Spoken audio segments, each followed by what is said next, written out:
આપણે જળ જંગલ અને જમીનની અંદર માનનારા લોકો છીએ, પ્રકૃતિના પૂજક છીએ આપણે. આદિવાસીનો કોઈ ધર્મ નથી એમ. આદિવાસી એ પ્રકૃતિને પૂજા કરે છે એમ. મતલબ કે આપણે જે ધરતી માતા છે, વૃક્ષ છે, આમને નદી નાળો છે, આમની આપણે પૂજા કરીએ, બરાબર. એટલે આદિવાસી હિન્દુ નથી, આદિવાસી એ પ્રકૃતિનો પૂજક છે અને આદિવાસી એક જાતિ છે એમ.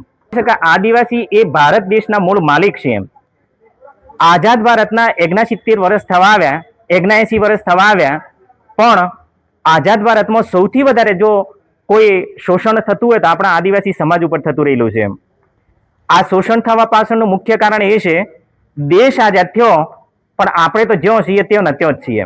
આની અંદર વધુમાં વધુ આપણે આદિવાસી ભાઈઓ અને બહેનો, વડીલો અને યુવાનો, યુવકો અને યુવતીઓ અને ભૂલકાઓ આ પ્રોગ્રામમાં જોડાય અને આપણે આદિવાસી દિવસ એ શું છે એ બીજા લોકોને પણ ખબર પડે કે ભાઈ આદિવાસી લોકો સંગઠિત થયા છે એમ, શિક્ષિત થયા છે. અહીં કોઈ પણ પ્રોગ્રામની અંદર કોઈ પક્ષની વાત આવશે નહીં એમ, કોઈ ટ્રસ્ટની વાત આવશે નહીં, કોઈ સંગઠનની વાત આવશે નહીં, બરાબર. અને કોઈ પણ રીતે કોઈ વ્યક્તિની પણ વાત આવે નહીં એમ. માત્ર ને માત્ર આદિવાસી સમાજને કેન્દ્ર બિંદુમાં રાખીને આ પ્રોગ્રામની ઉજવણી આપણે કરવાના છીએ. આ પ્રોગ્રામ સંયુક્ત તમને એટલા માટે આપણે મીટિંગ કરી છે, આ બધાને પોતાનો લાગવો જોઈએ. આદિવાસી તરીકે આપણો એક ગર્વ હોવો જોઈએ.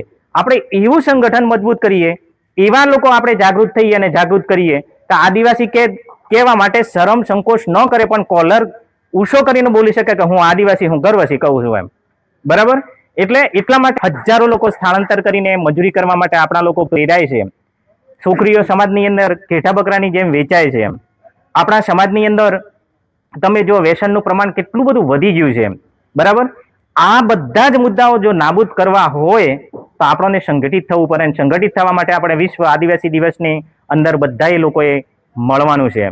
દિવસે આપણે સાધન લઈ આવવાની છૂટ, તીર કામઠું એ આપણી સંસ્કૃતિ છે, તલવાર આપણી સંસ્કૃતિ છે, ધારીઓ આપણી સંસ્કૃતિ છે, લાકડી એ આપણી સંસ્કૃતિ છે. પણ આપણે ચેનના પેલા ચક્કર બનાવી અને પેલા જે આપણે બાપ દાદા ન તો જો એવા શસ્ત્રો લઈને આવીએ છીએ એ થોડું ગેરવ્યાજબી છે. અને શક્ય હોય તો એ દિવસે કોઈ પણ વ્યક્તિ આપણે પીને આવે, એ આદિવાસી આપણો ભાઈ છે, ભાઈ તરીકે કોઈ પણ વ્યક્તિને એને તિરસ્કાર કરવાનો નહીં એમ, એને સ્વીકારવાનો છે.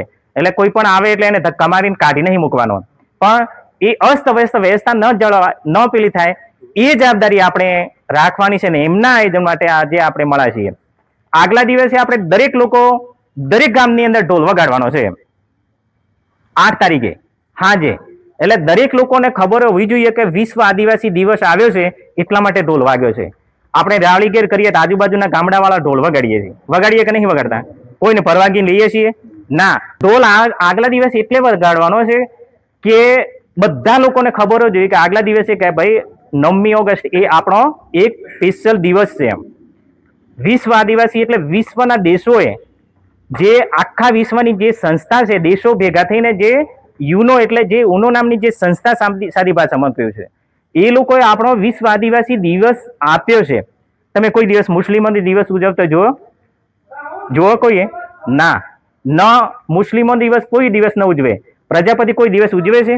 પટેલો એમનો દિવસ છે? ના, આપણો સ્પેશિયલ દિવસ છે એમ. કેમ કે આપણા દેશના મૂળ માલિકો છીએ અને માલિકોની હાલત અત્યારે નોકર કરતા પણ ખરાબ થઈ ગઈ છે. માલિક ભાગમાં રહે ને આપણા વાળા તો હરખા પૈસા નહીં મળતા, તમે પૂછજો જે ભાગ્ય રહે એને. એટલે નોકરથી એ ખરાબ પરિસ્થિતિ છે ને એ પરિસ્થિતિ ન ઉત્પન્ન થાય ફરીથી, અથવા ન એ થાય એટલા માટે આ મિટિંગો કરી રહ્યા છીએ.